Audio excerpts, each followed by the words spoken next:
Hi friends, ಎಲ್ರಿಗೂ ನಮಸ್ಕಾರ. ಜ್ಞಾನಗಂಗೋತ್ರಿ ಸಂಸ್ಥೆಯ ಇನ್ಕ್ವೆಸ್ಟ್ ಪ್ರಚಲಿತ ಘಟನೆಗಳ ಸರಣಿಗೆ ತಮ್ಮೆಲ್ಲರಿಗೂ ಮತ್ತೊಮ್ಮೆ ಸ್ವಾಗತ.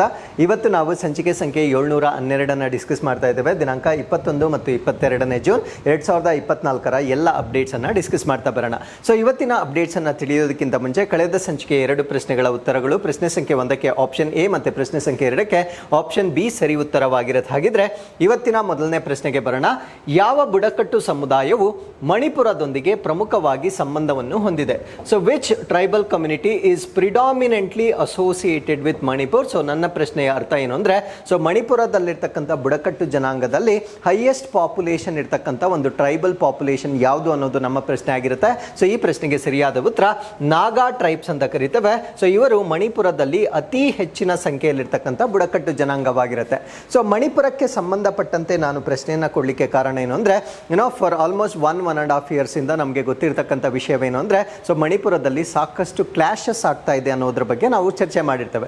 ಸೊ ಈ ಒಂದು ಮಣಿಪುರದಲ್ಲಿ ಕಮ್ಯುನಲ್ ಕ್ಲಾಶಸ್ ಆಗ್ತಾ ಇದ್ದಾವೆ. ಇದನ್ನ ನಾವು ಎಥ್ನಿಕ್ ಕ್ಲಾಶಸ್ ಅಂತ ಕೂಡ ಕರಿಬೋದಾಗಿರುತ್ತೆ. ಸೊ ಜನಾಂಗೀಯ ಕಲಹಗಳನ್ನ ನಾವು ನೋಡ್ಬೋದಾಗಿರುತ್ತೆ. ಸೊ ಈ ಒಂದು ಕಲಹಗಳನ್ನ ಕಡಿಮೆ ಮಾಡಲಿಕ್ಕೆ ಕೇಂದ್ರ ಸರ್ಕಾರ ಈಗ ಪ್ರಯತ್ನಗಳನ್ನ ಮಾಡುತ್ತಿರುವ ಕಾರಣದಿಂದ ಸೊ ಇದು ಮತ್ತೊಮ್ಮೆ ಸುದ್ದಿಯಲ್ಲಿರ್ತಕ್ಕಂಥ ವಿಷಯವಾಗಿರುತ್ತೆ. ಹಾಗಿದ್ರೆ what is the main reason ಅಂದ್ರೆ ಈ ಒಂದು ಕಲಹ ಆಗ್ಲಿಕ್ಕೆ ಸೊ ಅಲ್ಲಿರ್ತಕ್ಕಂಥ ಪ್ರಮುಖ ಕಾರಣವೇನು ಅನ್ನೋದನ್ನ ಸೊ ಈ ಒಂದು ಮ್ಯಾಪ್ ನಲ್ಲಿ ನಾವು ಅರ್ಥ ಮಾಡ್ಕೊಳ್ತಾ ಬರೋಣ. ಸೊ ಇಲ್ಲಿ ನಾವು ಮಣಿಪುರದ ಕಂಪ್ಲೀಟ್ ಮ್ಯಾಪ್ ಅನ್ನ ನಾವು ನೋಡಬಹುದಾಗಿರುತ್ತೆ. ಸೊ ಈ ಮಧ್ಯದಲ್ಲಿರ್ತಕ್ಕಂಥ ಪ್ಯಾಚ್ ಏನಿದೆ, ಸೊ ಈ ಮಧ್ಯದಲ್ಲಿರ್ತಕ್ಕಂಥ ಪ್ಯಾಚ್ ಅನ್ನ ನಾವು ವ್ಯಾಲಿ ಅಥವಾ ಕಣಿವೆ ಪ್ರದೇಶ ಅಂತ ಕರಿತೇವೆ. ಸೊ ಮಿಕ್ಕಿದ ಈ ಪ್ರದೇಶ ಏನಿರುತ್ತೆ ಇದನ್ನ ನಾವು ಹಿಲ್ಲಿ ಸ್ಟೇಷನ್ ಅಥವಾ ಬೆಟ್ಟ ಗುಡ್ಡಗಳಿಂದ ಕೂಡಿರ್ತಕ್ಕಂಥ ಪ್ರದೇಶ ಅಂತ ಕರಿತೇವೆ.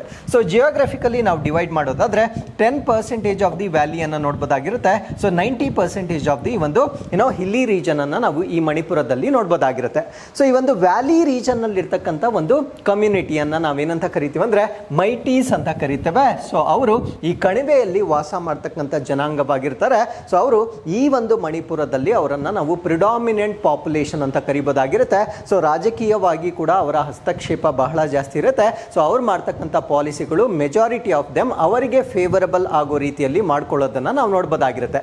ಸೊ ಮಿಕ್ಕಿದ 90% ಆಫ್ ದಿ ಜಿಯೋಗ್ರಾಫಿಕಲ್ ಏರಿಯಾ ಏನಿರುತ್ತೆ, ಸೊ ಇಲ್ಲಿರ್ತಕ್ಕಂಥ ಜನಾಂಗ ಸಾಮಾನ್ಯವಾಗಿ ಟ್ರೈಬಲ್ ಪಾಪ್ಯುಲೇಷನ್ ಅಥವಾ ಬುಡಕಟ್ಟು ಜನಾಂಗರಾಗಿರ್ತಾರೆ. ಸೊ ಆ ಬುಡಕಟ್ಟು ಜನಾಂಗವನ್ನ ನಾವೇನಂತ ಕರಿತೀವಿ ಅಂದ್ರೆ ಕುಕೀಸ್ ಅಂತ ಕರಿತೇವೆ. ಸೊ ಅಫ್ಕೋರ್ಸ್ ಬುಡಕಟ್ಟು ಜನಾಂಗವನ್ನ ಮುನ್ನೆಲೆಗೆ ತರಲಿಕ್ಕೆ ಸರ್ಕಾರ ಅವರಿಗೆ ಸಾಕಷ್ಟು ಕಾಯ್ದೆಗಳನ್ನ ಮತ್ತೆ ಪ್ರಾವಿಷನ್ಸ್ ಅನ್ನ ಮಾಡಿಕೊಟ್ಟಿರುತ್ತೆ. ಬಟ್ ಈಗ ಮಣಿಪುರದಲ್ಲಿ ಆಗಿರ್ತಕ್ಕಂಥ ಪ್ರಾಬ್ಲಮ್ ಏನು ಅಂದ್ರೆ, ಈ ಪ್ರಿಡಾಮಿನೆಂಟ್ ಪೀಪಲ್ ಏನಿದ್ದಾರೆ ಮೈಟೀಸ್ ಅಂತ ನಾವೇನು ಹೇಳ್ತೇವೆ, ಅವರು ಕೂಡ ನಮಗೆ ಟ್ರೈಬಲ್ ಸ್ಟೇಟಸ್ ಅನ್ನ ಕೊಡಬೇಕು ಅಂತಕ್ಕಂಥ ಒಂದು ಬೇಡಿಕೆಯನ್ನ ಇಟ್ಟಿರುವ ಕಾರಣದಿಂದ ಈ ಕುಕೀಸ್ ಅವ್ರಿಗೆ ಬರ್ತಕ್ಕಂಥ ಒಂದು ಫೆಸಿಲಿಟೀಸ್ ಕಡಿಮೆ ಆಗುತ್ತವೆ ಅನ್ನೋ ಕಾರಣಕ್ಕಾಗಿ ಸೊ ಅಲ್ಲಿ ಒಂದು ಮತೀಯ ಗಲಭೆಗಳು ಆಗ್ತಾ ಇರ್ತಕ್ಕಂಥದ್ದನ್ನ ನಾವು ನೋಡಬಹುದಾಗಿರುತ್ತೆ. ಸೊ ಈ ಒಂದು ಗಲಭೆಗಳನ್ನ ಕಡಿಮೆ ಮಾಡಲಿಕ್ಕೆ ಕೇಂದ್ರ ಸರ್ಕಾರದ ವತಿಯಿಂದ ಈಗ ಕೆಲವೊಂದು ನಿರ್ಧಾರಗಳನ್ನ ತೆಗೆದುಕೊಳ್ತಾ ಇದ್ದಾರೆ. ಸೊ ಇದನ್ನ ಇನಿಷಿಯೇಟ್ ಮಾಡಿರ್ತಕ್ಕಂಥವ್ರು ಯಾರು ಅಂದ್ರೆ ಯೂನಿಯನ್ ಮಿನಿಸ್ಟರ್ ಅಮಿತ್ ಶಾ ಅವರು ಒಂದು ಇನಿಷಿಯೇಟಿವ್ ಅನ್ನ ತೆಗೆದುಕೊಂಡಿರ್ತಾರೆ. ಸೊ ಈ ಒಂದು ಇನಿಷಿಯೇಟಿವ್ ಏನು ಅಂದ್ರೆ ಟು ಎಂಗೇಜ್ ಟಾಕ್ಸ್ ಬಿಟ್ವೀನ್ ಮೈಟೀಸ್ ಮತ್ತೆ ಕುಕೀಸ್, ಅಂದ್ರೆ ಆ ಎರಡು ಜನಾಂಗಗಳು ಅಂದ್ರೆ ಎಥ್ನಿಕ್ ಗ್ರೂಪ್ಸ್ ಅಂತ ನಾವೇನು ಹೇಳ್ತೇವೆ. ಸೊ ಆ ಎರಡು ಜನಾಂಗಗಳ ನಡುವೆ ಆ ಪ್ರಾಬ್ಲಮ್ ಅನ್ನ ಅಡ್ರೆಸ್ ಮಾಡಲಿಕ್ಕೆ ಮಾತುಕತೆಗಳನ್ನ ಮಾಡ್ತಕ್ಕಂಥ ಪ್ರಯತ್ನವನ್ನ ಸೊ ಹೋಮ್ ಮಿನಿಸ್ಟರ್ ವತಿಯಿಂದ ಮಾಡ್ತಾ ಇರ್ತಕ್ಕಂಥದ್ದನ್ನ ನಾವು ನೋಡಬಹುದಾಗಿರುತ್ತೆ. ಸೊ ಇದರ ಜೊತೆಗೆ ಹೋಮ್ ಮಿನಿಸ್ಟರ್ ಇನ್ನೂ ಒಂದು ಡಿಸಿಷನ್ ಅಥವಾ ನಿರ್ಧಾರವನ್ನ ತೆಗೆದುಕೊಂಡಿರ್ತಾರೆ. ಸೊ ಅದೇನು ಅಂದ್ರೆ strategic deployment of central forces, ಅಂದ್ರೆ ಈ ಒಂದು ಪ್ರದೇಶಕ್ಕೆ ಸೊ ಸೆಂಟ್ರಲ್ ಫೋರ್ಸಸ್ ಅಂದ್ರೆ ಕೇಂದ್ರ ಪಡೆಗಳ ಕಾರ್ಯತಂತ್ರದ ನಿಯೋಜನೆ ಮಾಡ್ತಕ್ಕಂಥ ತೀರ್ಮಾನವನ್ನು ಕೂಡ ತೆಗೆದುಕೊಂಡಿರ್ತಾರೆ. ಸೊ ದಟ್ ಅಲ್ಲಿ ಆಗ್ತಾ ಇರ್ತಕ್ಕಂಥ ಘರ್ಷಣೆಗಳನ್ನ ಮಾನಿಟರ್ ಮಾಡ್ತಕ್ಕಂಥ ಒಂದು ವ್ಯವಸ್ಥೆಯನ್ನ ಮಾಡ್ತಾ ಇದ್ದಾರೆ. So ethnic violence as I told you before, ನಾವು ಎಕ್ಸ್ಪ್ಲೇನ್ ಮಾಡಿರೋ ಪ್ರಕಾರ ಮಣಿಪುರದಲ್ಲಿ ಈಗ ಆಗ್ತಾ ಇರ್ತಕ್ಕಂಥದ್ದು ಎಥ್ನಿಕ್ ವೈಲೆನ್ಸ್ ಅಥವಾ ಜನಾಂಗೀಯ ಹಿಂಸಾಚಾರ ಆಗಿರುತ್ತೆ. ಸೊ ಈ ಒಂದು ಜನಾಂಗೀಯ ಹಿಂಸಾಚಾರ ಏನಕ್ಕೆ ಆಗ್ತಾ ಇದೆ ಅಂತ ನಾನು ಆಲ್ರೆಡಿ ಹೇಳಿದ್ದೇನೆ. ಸೊ ಅಲ್ಲಿರ್ತಕ್ಕಂಥ ಒಂದು ಮೈಟೀಸ್ ಗ್ರೂಪ್ ಅಂತ ನಾವೇನು ಹೇಳ್ತೇವೆ, ಇವ್ರಿಗೆ ಸ್ಕೆಡ್ಯೂಲ್ ಟ್ರೈಬ್ ಸ್ಟೇಟಸ್ ಅನ್ನ ಕೊಡಬೇಕು ಅಂತಕ್ಕಂಥ ಅವರ ಒಂದು ಮನವಿ ಏನಿರುತ್ತೆ, ಸೊ ಅದನ್ನ ಅಪೋಸ್ ಮಾಡಿ ಅಲ್ಲಿರ್ತಕ್ಕಂಥ ಕುಕೀಸ್ ಪಾಪ್ಯುಲೇಷನ್ ಏನಿರುತ್ತೆ ಸೊ ಅವರ ವಿರುದ್ಧವಾಗಿ ಒಂದು ಘರ್ಷಣೆಯನ್ನ ಮಾಡ್ತಾ ಇರ್ತಕ್ಕಂಥದ್ದನ್ನ ನಾವು ನೋಡಬಹುದಾಗಿರುತ್ತೆ. So Meiteis account for about 53% of the Manipur's population. So this is what you need to understand. So ಇವರು ಜಿಯೋಗ್ರಾಫಿಕಲಿ ಕಮ್ಮಿ ಇದ್ರು ಕೂಡ, ಅಂದ್ರೆ ಭೌಗೋಳಿಕವಾಗಿ ಅವ್ರು ಇರ್ತಕ್ಕಂಥ ಪ್ರದೇಶ ಕಮ್ಮಿ ಇದ್ರು ಕೂಡ ಪಾಪ್ಯುಲೇಷನ್ ಅನ್ನ ತೆಗೆದುಕೊಂಡಾಗ ಅಂದರೆ ಜನಸಂಖ್ಯೆಯನ್ನು ತೆಗೆದುಕೊಂಡಾಗ ಮೈಟೀಸ್ ಅಲ್ಲಿರ್ತಕ್ಕಂಥ ಮೆಜಾರಿಟಿ ಆಫ್ ದಿ ಪಾಪ್ಯುಲೇಷನ್ ಆಗಿರುತ್ತೆ. 53% ಅಷ್ಟು ನಾವು ಮೈಟೀಸನ್ನು ನಾವು ನೋಡ್ಬೋದಾಗಿರುತ್ತೆ. ಸೊ ಮಿಕ್ಕಿದ ಪರ್ಸೆಂಟೇಜ್ ಮಾತ್ರ ಅಲ್ಲಿ ಟ್ರೈಬಲ್ ಪಾಪ್ಯುಲೇಷನ್ ಅನ್ನು ನಾವು ನೋಡ್ಬೋದಾಗಿರುತ್ತೆ.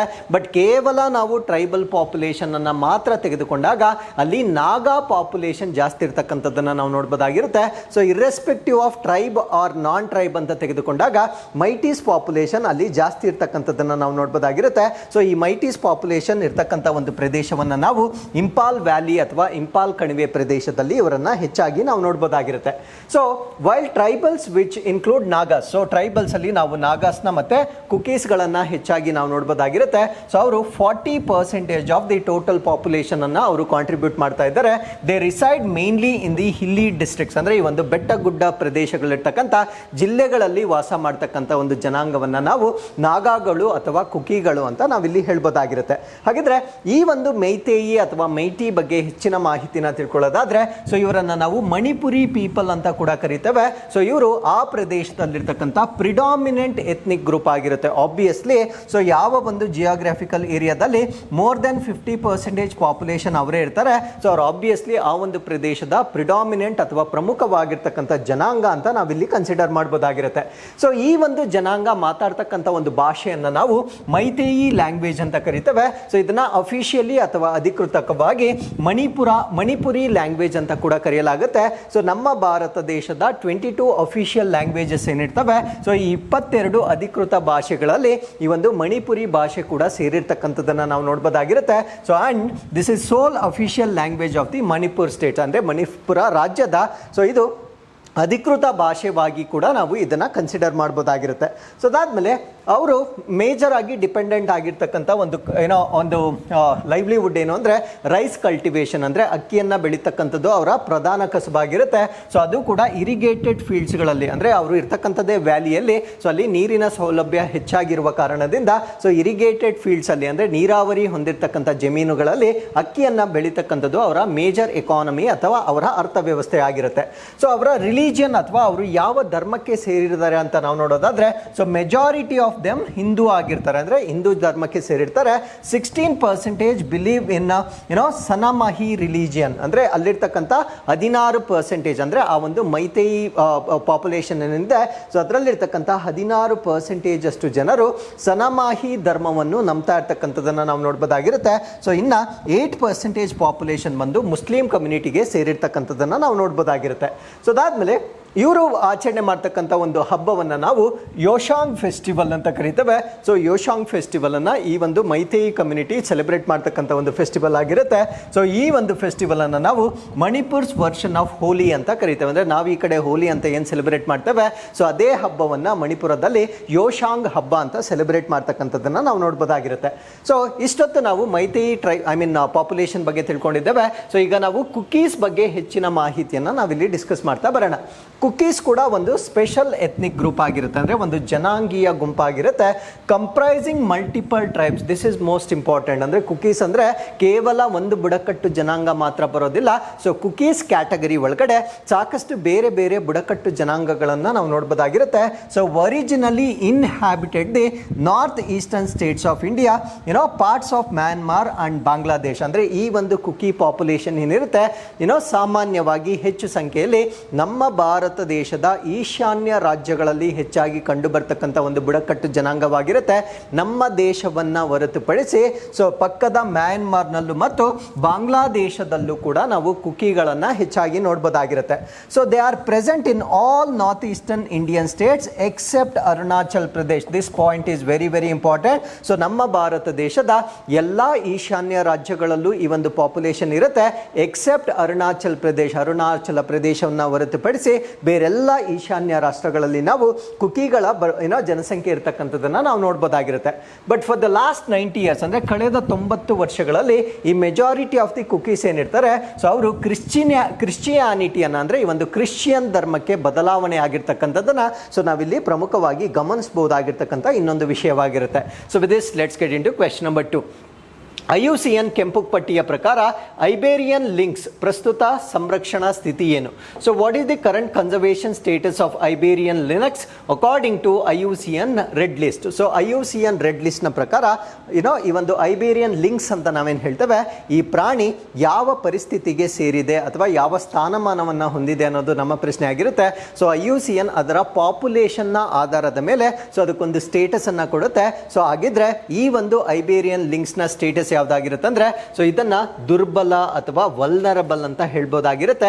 ಸೊ ಈ ಒಂದು ಪ್ರಾಣಿ ಸುದ್ದಿಯಲ್ಲಿರ್ಲಿಕ್ಕೆ ಕಾರಣವೇನು ಅಂದ್ರೆ ಸೊ ಇದರ IUCN ಸ್ಟೇಟಸ್ ಅನ್ನ ನಾವೇನು ಡಿಸ್ಕಸ್ ಮಾಡ್ತಾ ಇದ್ದೇವೆ, ಸೊ ಅದು ಮುಂಚೆ ಬೇರೆ ಇತ್ತು. ಈಗ IUCN ಆ ಒಂದು ಸ್ಟೇಟಸ್ ಅನ್ನ ಅಪ್ಡೇಟ್ ಮಾಡಿರುವ ಕಾರಣದಿಂದ ಇದು ಸುದ್ದಿಯಲ್ಲಿರ್ತಕ್ಕಂಥ ವಿಷಯವಾಗಿರುತ್ತೆ.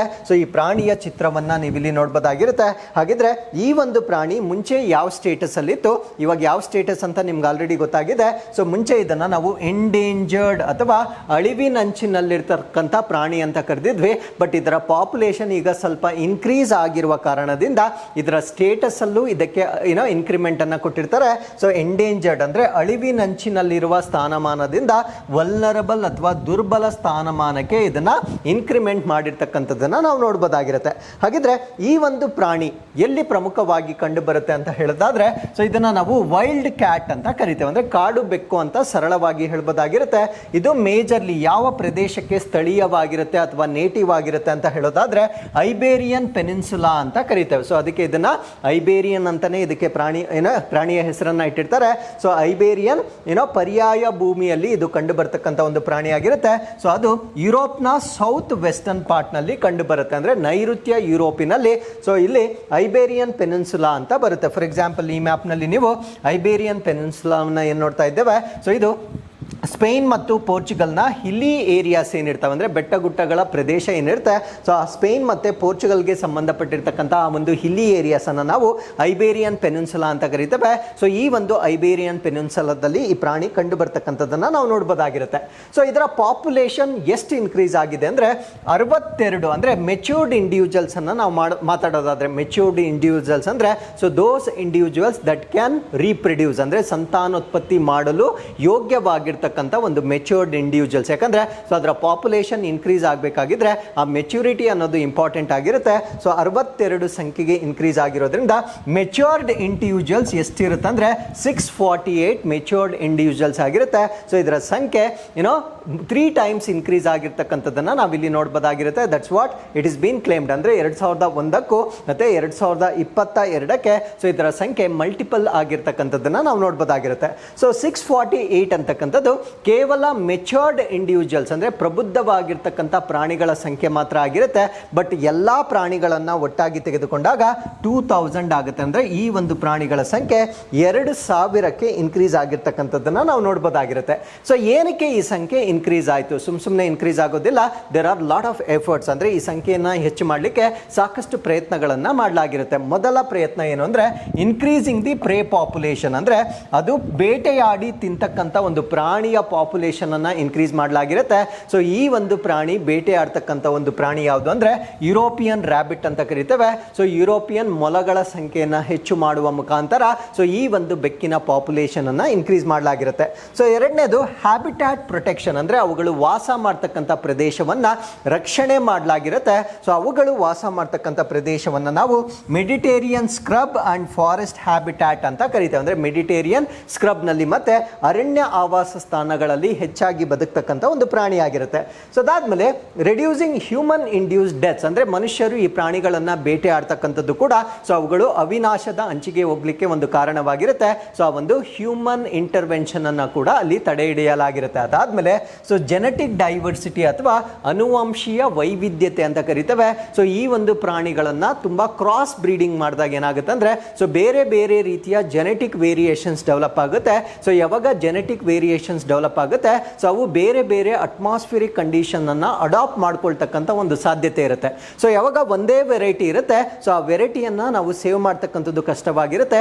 ಯಾವಾಗ ಅದರಲ್ಲಿ ಭಿನ್ನತೆಗಳು ಜಾಸ್ತಿ ಆಗುತ್ತೆ so depending on the genetics ಅವುಗಳ ಟಾಲರೆನ್ಸ್ ಕೂಡ ಬೇರೆ ಬೇರೆ ಆಗ್ತಾ ಇರುತ್ತೆ. ಸೊ ಅದರಿಂದ ಜೆನೆಟಿಕ್ ವೇರಿಯಬಿಲಿಟಿ ಅಂತಕ್ಕಂಥದ್ದು ಸೊ ಈ ಒಂದು ಪ್ರಾಣಿಗಳನ್ನ ಪ್ರೊಟೆಕ್ಟ್ ಮಾಡಲಿಕ್ಕೆ ತುಂಬಾ ಇಂಪಾರ್ಟೆಂಟ್ ಆಗಿರ್ತಕ್ಕಂಥ ಒಂದು ಕಾನ್ಸೆಪ್ಟ್ ಆಗಿರುತ್ತೆ. ಸೊ ಕೊನೆಯ ಪ್ರಯತ್ನ ಏನು ಅಂದ್ರೆ ಕೊಲಾಬರೇಷನ್, ಅಂದ್ರೆ ಕೇವಲ ಸರ್ಕಾರದ ಮಟ್ಟದಲ್ಲಿ ಎಲ್ಲವನ್ನು ಕೂಡ ಮಾಡಲಿಕ್ಕೆ ಸಾಧ್ಯವಾಗೋದಿಲ್ಲ. ಆಗೋದಿಲ್ಲ. ಕಮ್ಯುನಿಟಿ ಸಪೋರ್ಟ್ ಇರ್ಬೋದು, NGOಗಳಿರ್ಬೋದು, ಕೆಲವೊಂದು ಸಂಘ ಸಂಸ್ಥೆಗಳಿರ್ಬೋದು, ಸೊ ಇವರೆಲ್ಲ ಕೊಲ್ಯಾಬರೇಟ್ ಮಾಡುವ ಮುಖಾಂತರ ಸೊ ಈ ಒಂದು ಪ್ರಾಣಿಯನ್ನ ಎಂಡೇಂಜರ್ಡ್ ಇಂದ ವಲ್ನರಬಲ್ಗೆ ಟ್ರಾನ್ಸ್ಫರ್ ಮಾಡಲಿಕ್ಕೆ, ಸೊ ಅದರ ಪಾಪ್ಯುಲೇಷನ್ ಇನ್ಕ್ರೀಸ್ ಮಾಡಲಿಕ್ಕೆ ಕಾಂಟ್ರಿಬ್ಯೂಷನ್ ಅನ್ನ ಮಾಡಿರ್ತಾರೆ. So with this let's get into question number 3. ಯಾವ ಕಂಪನಿಯು ಆಸ್ಮಿ ಸಬ್ ಮೆಷನ್ ಗನ್ ಅನ್ನು ಅಭಿವೃದ್ಧಿಪಡಿಸಿದೆ ಮತ್ತು ತಯಾರಿಸಿದೆ? So which company developed and manufactured Asmi sub machine gun? So Asmi ಅಂತಕ್ಕಂಥದ್ದು ಒಂದು ಸಬ್ ಮೆಷಿನ್ ಗನ್ ಆಗಿರುತ್ತೆ. ಸೊ ಈ ಒಂದು ಸಬ್ ಮೆಷಿನ್ ಗನ್ ಅನ್ನು ಯಾರು ಡೆವಲಪ್ ಮಾಡಿ ಮ್ಯಾನುಫ್ಯಾಕ್ಚರ್ ಮಾಡಿದ್ದಾರೆ ಅನ್ನೋದು ನಮ್ಮ ಪ್ರಶ್ನೆ ಆಗಿರುತ್ತೆ. ಸೊ ಈ ಪ್ರಶ್ನೆಗೆ ಸರಿಯಾದ ಉತ್ತರ ಲೋಕೇಶ್ ಮೆಷಿನ್ಸ್ ಲಿಮಿಟೆಡ್ ಅಂತ ಕರೀತೇವೆ. ಸೊ ಈ ಒಂದು ಲೋಕೇಶ್ ಮೆಷಿನ್ಸ್ ಲಿಮಿಟೆಡ್ ಡೆವಲಪ್ ಮಾಡಿರ್ತಕ್ಕಂಥ ಈ ಒಂದು ಸಬ್ ಮೆಷಿನ್ ಗನ್ ಏನಿರುತ್ತೆ, ಸೊ ಇದನ್ನ ನಮ್ಮ ಮಿಲಿಟರಿ ಅವರು ಈಗ ಪರ್ಚೇಸ್ ಮಾಡ್ತಾ ಇದ್ದಾರೆ. ಸೊ ಆ ಒಂದು ಸಬ್ ಮಿಷಿನ್ ಗನ್ನ ಚಿತ್ರವನ್ನ ನೀವು ಇಲ್ಲಿ ನೋಡಬಹುದಾಗಿರುತ್ತೆ. ಸೊ ಈ ಪಾರ್ಟ್ ಅನ್ನ ನಾವು ಹೋಲ್ಡರ್ ಅಂತ ನಾವು ಕರಿತೇವೆ, ಅಂದ್ರೆ ಇದನ್ನ ನಾವು ಹೋಲ್ಡ್ ಮಾಡ್ತೇವೆ. ಸೊ ಇಲ್ಲಿ ನಾವು ಆ ಒಂದು ಬುಲೆಟ್ಸ್ ಅನ್ನ ಲೋಡ್ ಮಾಡಲಾಗುತ್ತೆ. ಇದನ್ನ ನಾವು ಮ್ಯಾಗಝಿನ್ ಅಂತ ಕರಿತೇವೆ. ಸೊ ಇದು ಎಷ್ಟು ರೇಂಜ್ ವರೆಗೂ ಟ್ರಾವೆಲ್ ಮಾಡುತ್ತೆ ಅಂದ್ರೆ ಸೊ 100 ಮೀಟರ್ ವರೆಗೂ ಶೂಟ್ ಮಾಡಬಹುದಾಗಿರ್ತಕ್ಕಂಥ ಒಂದು ಗನ್ ಆಗಿರುತ್ತೆ.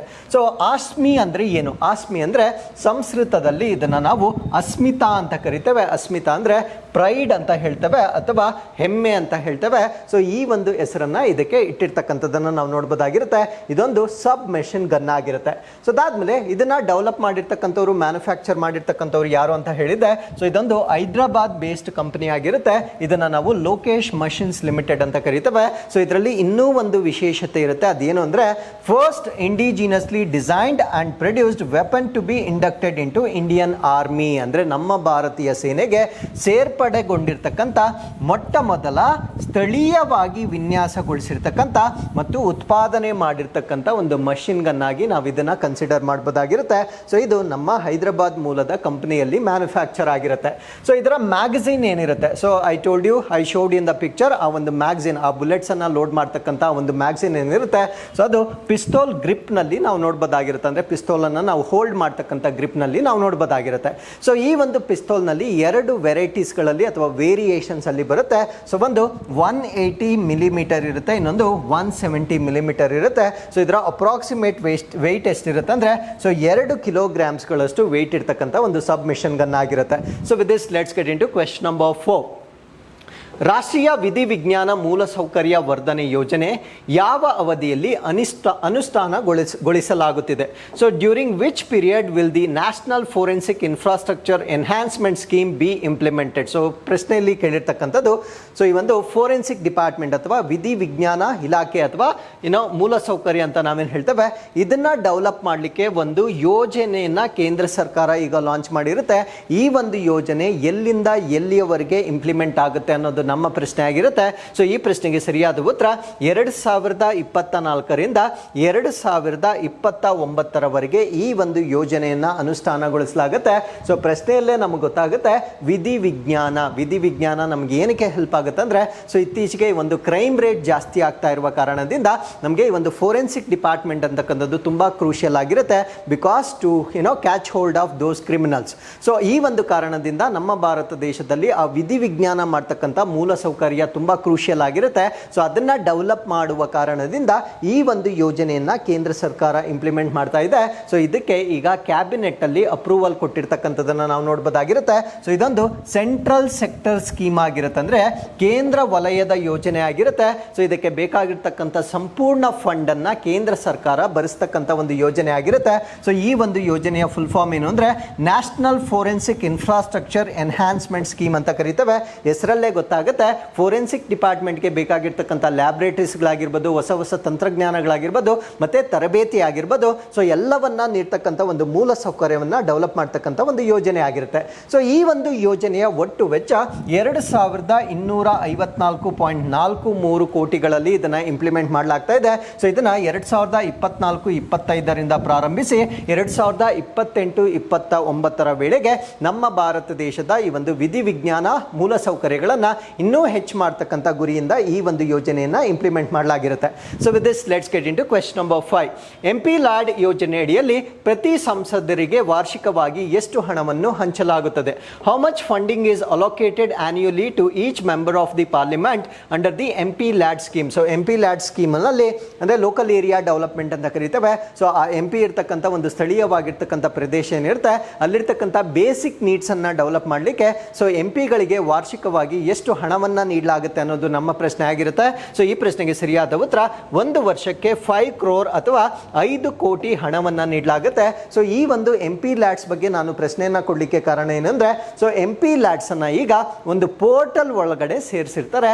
ಆ ಒಂದು ಪೋರ್ಟಲ್ ಅನ್ನ ನಾವೇನಂತ ಕರಿತೀವಿ ಅಂದ್ರೆ ಈ ಸಾಕ್ಷಿ ಪೋರ್ಟಲ್ ಅಂತ ಕರಿತೇವೆ. ಹಾಗಿದ್ರೆ MP ಲ್ಯಾಡ್ಸ್ ಅನ್ನ ಈ ಸಾಕ್ಷಿ ಪೋರ್ಟಲ್ ಒಳಗಡೆ ಸೇರಿಸಿರೋದ್ರಿಂದ ಆಗ್ತಕ್ಕಂಥ ಬದಲಾವಣೆಗಳೇನು ಅನ್ನೋದನ್ನ ನಾವಿಲ್ಲಿ ಡಿಸ್ಕಸ್ ಮಾಡ್ತಾ ಬರೋಣ. ಸೊ ಅಪ್ಡೇಟ್ ಏನು ಅಂದ್ರೆ, ನಾವು ಅಕಾರ್ಡಿಂಗ್ ಟು ದಿಸ್ ಅಪ್ಡೇಟ್ ಅಂದ್ರೆ ಈ ಸಾಕ್ಷಿ ಪೋರ್ಟಲ್ ಅಲ್ಲಿ ಸೇರಿಸುವುದರಿಂದ ಸೊ ಇದರ ವೈಶಿಷ್ಟ್ಯಗಳು ಅಥವಾ ಫೀಚರ್ಸ್ ಏನು ಅಂತ ನಾವು ಡಿಸ್ಕಸ್ ಮಾಡ್ತಾ ಬರೋಣ. ಸೊ ಡಿಜಿಟಲ್ ರೆಕಮೆಂಡೇಶನ್ಸ್ ಅಂತ ಕರಿತೇವೆ. ಅಂದ್ರೆ ಡಿಜಿಟಲ್ ಆಗಿ ಶಿಫಾರಸುಗಳನ್ನ ಮಾಡಬಹುದಾಗಿರುತ್ತೆ. ಅದರ ಅರ್ಥ ಏನು ಅಂದ್ರೆ MPs can now digitally recommend, view and review projects through the portal. ಅಂದ್ರೆ ಪೋರ್ಟಲ್ ನ ಮುಖಾಂತರನೇ ಸಂಸದರು ಯಾರ್ಯಾರು ಇರ್ತಾರೆ ಅವರು ಈ ಒಂದು ಯೋಜನೆಗಳನ್ನ ಡಿಜಿಟಲ್ ಮುಖಾಂತರ ಶಿಫಾರಸು ಮಾಡಬಹುದು. ಅಂದ್ರೆ ಏನನ್ನ ಈ ಫಂಡ್ ಅನ್ನ ಯಾವ ರೀತಿಯಾಗಿ ಯುಟಿಲೈಸ್ ಮಾಡಬೇಕು ಅನ್ನೋದನ್ನ ರೆಕಮೆಂಡ್ ಮಾಡಬಹುದಾಗಿರುತ್ತೆ. ಸೊ ಅದು ಇಂಪ್ಲಿಮೆಂಟ್ ಆದ ನಂತರ ಸೊ ಆ ಪ್ರೋಗ್ರೆಸ್ ಹೇಗಿದೆ ಅದನ್ನ ವೀಕ್ಷಿಸಬಹುದಾಗಿರುತ್ತೆ. ಸೊ ಅದನ್ನ ಪರಿಶೀಲನೆ ಮಾಡಲಿಕ್ಕೆ ಅವರು ಫಿಸಿಕಲಿ ಆ ಸ್ಥಳಕ್ಕೆ ಹೋಗ್ತಕ್ಕಂಥ ಅವಶ್ಯಕತೆ ಇಲ್ಲ. ಈ ಒಂದು ಪೋರ್ಟಲ್ ಅಲ್ಲಿ ಅವರು ಎಲ್ಲ ಅಪ್ಡೇಟ್ಸ್ ಗಳನ್ನ ತೆಗೆದುಕೊಳ್ಬಹುದಾಗಿರುತ್ತೆ. ಸೊ ಅದಾದ್ಮೇಲೆ ಸ್ಯಾಂಕ್ಷನ್ ಅಂಡ್ ಮಾನಿಟರಿಂಗ್ ಅಂದ್ರೆ ಹಣ ಮಂಜೂರು ಮಾಡಬೇಕು, ಅದಾದ್ಮೇಲೆ ಮೇಲ್ವಿಚಾರಣೆ ಮಾಡಬೇಕು. So district authorities can sanction works and monitor implementations. ಅಂದ್ರೆ ಸೊ MP ಲ್ಯಾಡ್ಸ್ ನ ಫಂಡ್ ಅನ್ನ ಸೊ ಜಿಲ್ಲಾಧಿಕಾರಿಗಳು ಕಾಮಗಾರಿಗಳನ್ನ ಮಂಜೂರು ಮಾಡಬಹುದು ಮತ್ತು ಆ ಒಂದು ಅನುಷ್ಠಾನವನ್ನ ಮೇಲ್ವಿಚಾರಣೆ ಮಾಡಲಿಕ್ಕೂ ಕೂಡ ಸೊ ಈ ಒಂದು ಪೋರ್ಟಲ್ ಮುಖಾಂತರ ಜಿಲ್ಲಾಧಿಕಾರಿಗಳು ಮಾಡಬಹುದಾಗಿರುತ್ತೆ. ಸೊ ಡೈರೆಕ್ಟ್ ಪೇಮೆಂಟ್, ಸೊ ಇಲ್ಲಿ ನೇರ ಪಾವತಿಗಳನ್ನ ಇನ್ಮೇಲೆ ಎನ್ಶೂರ್ ಮಾಡಲಾಗುತ್ತೆ. ಅದರ ಅರ್ಥ ಏನು ಅಂದ್ರೆ so payments are directly made to the implementing agency. ಅಂದ್ರೆ ಯಾರೋ ಒಬ್ಬರಿಗೆ ಸೊ ಅದನ್ನ ಇಂಪ್ಲಿಮೆಂಟ್ ಮಾಡಲಿಕ್ಕೆ ಫಂಡ್ ಮಾಡಿರ್ತಾರೆ. ಸೊ ಅವರಿಗೆ ಬರಬೇಕಾಗಿರ್ತಕ್ಕಂಥ ಹಣ ಏನಿರುತ್ತೆ ನೇರವಾಗಿ ಆ ಒಂದು ಇಂಪ್ಲಿಮೆಂಟ್ ಏಜೆನ್ಸೀಸ್ಗೆ ಜಮಾ ಆಗುತ್ತೆ. And uploading the proof of work completion on the portal. So ಆ ಒಂದು ಹಣ ಮಂಜೂರಾಗುವುದಕ್ಕಿಂತ ಮುಂಚೆ ಸೊ ಅವರು ಕಂಪ್ಲೀಟ್ ಮಾಡಿರ್ತಕ್ಕಂಥ ಅಂದ್ರೆ ಆ ಒಂದು ಪ್ರಾಜೆಕ್ಟ್ ಅನ್ನ ಸಂಪೂರ್ಣಗೊಳಿಸಿರ್ತಕ್ಕಂಥ ಮಾಹಿತಿಯನ್ನ ಅಥವಾ ಡಾಕ್ಯುಮೆಂಟ್ಸ್ ಅನ್ನ ಪೋರ್ಟಲ್ ಅಲ್ಲಿ ಅಪ್ಲೋಡ್ ಮಾಡಿದ್ರೆ ಸಾಕು. ಸೊ ಅವರಿಗೆ ಏನು ಅಲಾಟ್ ಆಗಿರುತ್ತೆ ಅಷ್ಟು ಹಣವನ್ನ ನೇರವಾಗಿ ಅವರ ಖಾತೆಗೆ ನೀಡಲಾಗುತ್ತೆ. ಸೊ ಅದಾದ್ಮೇಲೆ ರಿಯಲ್ ಟೈಮ್ ವಿಸಿಬಿಲಿಟಿ ಅಂತ ಹೇಳ್ತೇವೆ. So this is very easy. So ನೈಜ ಸಮಯದಲ್ಲಿ ಆ ಒಂದು ಪ್ರಾಜೆಕ್ಟ್ ನ ಸ್ಟೇಟಸ್ ಏನಿರುತ್ತೆ ಸೊ ಅದನ್ನ ಪೋರ್ಟಲ್ ಮುಖಾಂತರ ಚೆಕ್ ಮಾಡಲಿಕ್ಕೆ ಇದು ಅನುಕೂಲವಾಗಿರ್ತಕ್ಕಂಥ ಒಂದು ಪೋರ್ಟಲ್ ಆಗಿರುತ್ತೆ. ಹಾಗಿದ್ರೆ ವಾಟ್ ಈಸ್ MP ಲ್ಯಾಡ್, ಅದರ ಬೇಸಿಕ್ ಇನ್ಫಾರ್ಮೇಷನ್ ಅನ್ನು ನಾವು ಡಿಸ್ಕಸ್ ಮಾಡ್ತಾ ಬರೋಣ. ಸೊ ಇದನ್ನು ನಾವು member of parliament local area development scheme ಅಂತ ಕರಿತೇವೆ. ಅಂದರೆ ಸಂಸದರ ಸ್ಥಳೀಯ ಪ್ರದೇಶಾಭಿವೃದ್ಧಿ ಯೋಜನೆ ಅಂತ ಕರಿತೇವೆ. ಸೊ ಈ ಒಂದು ಯೋಜನೆಯಲ್ಲಿ as I asked you in the question ವಾರ್ಷಿಕವಾಗಿ 5 ಕೋಟಿ ರೂಪಾಯಿಗಳನ್ನು ಪ್ರತಿ MP-ಗೆ ಅಲಾಟ್ ಮಾಡಲಾಗುತ್ತೆ. ಇದನ್ನು ನಾವೇನಂತ ಕರಿತೀವಿ ಅಂದರೆ ಸೊ MP ಲ್ಯಾಡ್ ಸ್ಕೀಮ್ ಅಂತ ಕರಿತೇವೆ. ಸೊ ಇವ್ರೇನು ಮಾಡಬೇಕಂದ್ರೆ to recommend developmental works in their respective constituencies. ಅಂದರೆ ಅವರ ಒಂದು ವ್ಯಾಪ್ತಿ ಏನಿರುತ್ತೆ ಆ ಒಂದು ವ್ಯಾಪ್ತಿಯಲ್ಲಿ ಅಥವಾ ಕ್ಷೇತ್ರಗಳಲ್ಲಿ ಅಭಿವೃದ್ಧಿ ಕಾಮಗಾರಿಗಳನ್ನು ಶಿಫಾರಸು ಮಾಡಲಿಕ್ಕೆ ಪ್ರತಿ ಸಂಸದರಿಗೆ ವಾರ್ಷಿಕವಾಗಿ 5 ಕೋಟಿ ಹಣವನ್ನು ನೀಡ್ತಕ್ಕಂಥ ಒಂದು ಯೋಜನೆ ಆಗಿರುತ್ತೆ. ಸೊ ಇದರ ಆಬ್ಜೆಕ್ಟಿವ್ ಅಥವಾ ಉದ್ದೇಶ ಏನು ಅಂತ ಹೇಳೋದಾದ್ರೆ to create durable community assets based on locally felt needs. ಅಂದರೆ ಪ್ರತಿಯೊಂದು ಸ್ಥಳದ ಅವಶ್ಯಕತೆಗಳು ಬೇರೆ ಬೇರೆ ಆಗಿರುತ್ತೆ. ಆ ಪ್ರತಿಯೊಂದು ಸ್ಥಳದ ಅವಶ್ಯಕತೆಗಳು MP-ಗೆ ಚೆನ್ನಾಗಿ ಗೊತ್ತಿರುತ್ತೆ. ಸೊ ಆ ಒಂದು ಅವಶ್ಯಕತೆಯ ಆಧಾರದ ಮೇಲೆ ಬಾಳಿಕೆ ಬರ್ತಕ್ಕಂಥ ಮೂಲ ಸೌಕರ್ಯಗಳನ್ನು ಅಭಿವೃದ್ಧಿಪಡಿಸ್ತಕ್ಕಂಥದ್ದು ಸೊ ಈ ಒಂದು ಫಂಡ್ನ ಉದ್ದೇಶವಾಗಿರುತ್ತೆ.